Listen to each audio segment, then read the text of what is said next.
Most gardeners think pests arrive from outside the garden, but that's not the full story. In reality, a large percentage of pest outbreaks actually start underground, long before you ever see holes in leaves or damaged fruit.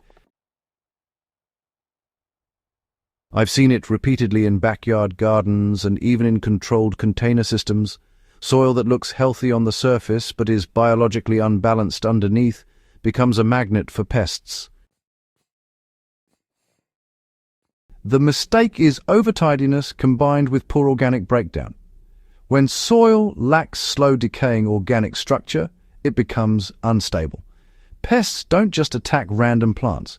They target weak biological environments where decay, moisture, and imbalance create perfect breeding conditions.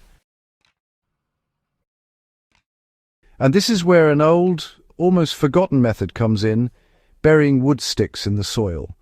It sounds too simple to matter, but in practice it changes how soil behaves at a microbial level. There's a hidden connection between buried wood and pest control that, honestly, most people overlook. Most folks think pest control is all about killing insects. But, that approach is incomplete and usually only temporary. Real pest resistance comes from plant health and soil competition instead.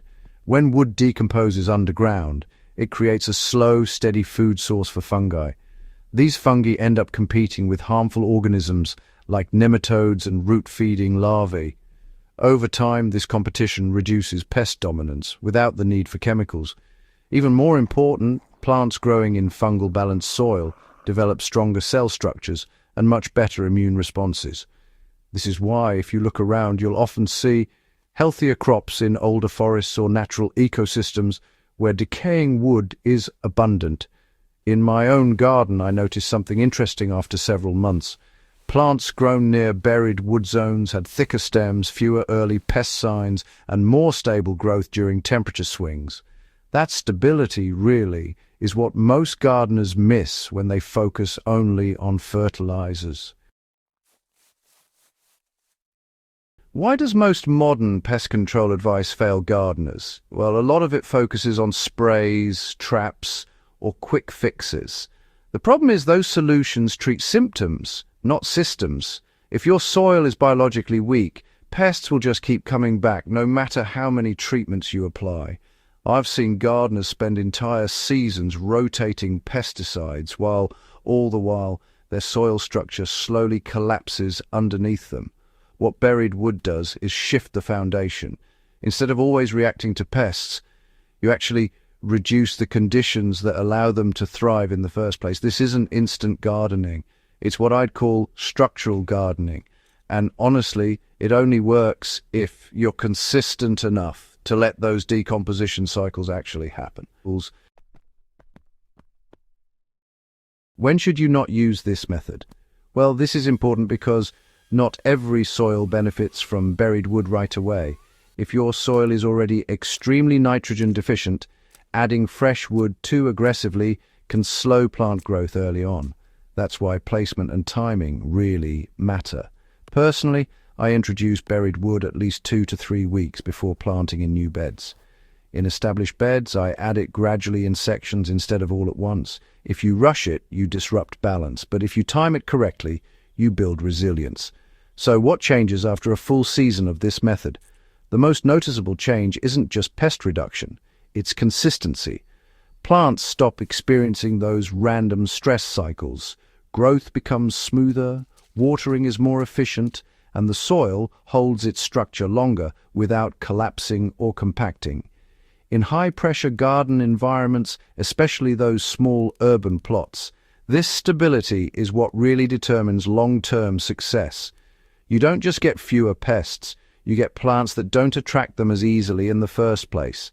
And once that happens, gardening becomes less reactive and, honestly, a lot more predictable. Before you try this in your own garden, if you decide to give this method a go, start small. One bed or even just one container system is enough to observe the change. Don't overcomplicate it. The goal isn't to transform your entire garden overnight. It's to build a soil system that keeps improving over time. And if you don't already have a consistent way to collect kitchen organic waste for composting, that's really where I'd start.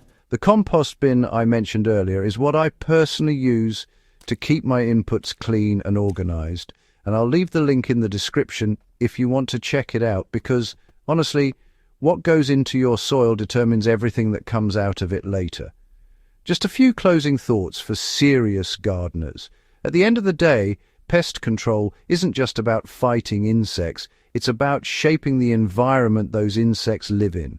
Once you understand soil biology, decomposition, and microbial balance, you stop chasing problems and start preventing them naturally. Burying wood isn't just some trendy hack. It's a reminder that some of the most effective gardening methods are actually the ones people stopped paying attention to.